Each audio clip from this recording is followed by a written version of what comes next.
saying like to people now, the networks that I'm in, the wealthier networks that I'm in, I get to tell them like, you really don't know how poor people are, so my family is a representation of that. And so I'm very open with them, of telling them about my experience, of telling them about my childhood, of telling them about how poor we are.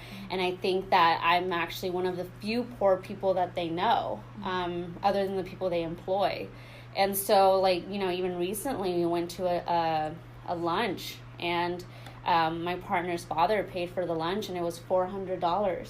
And I just remember looking at the bill and thinking, I just cannot imagine. My mom doesn't, I can't even remember ever a time when my mom had that much in her savings, like, let alone spend on a meal. And so then just being like, having this conflict of feeling really bad that I was just a participant in that, like, wow, I just witnessed $400 being spent on food.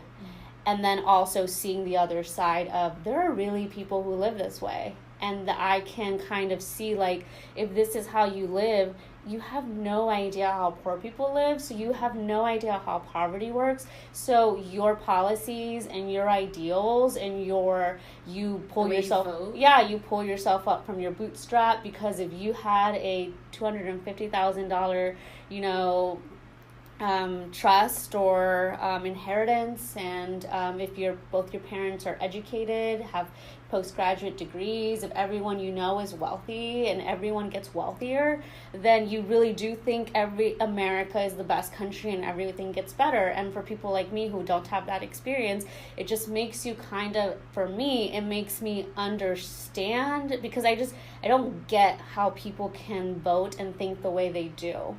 I think, like, how can you be such a cruel person? But seeing, like,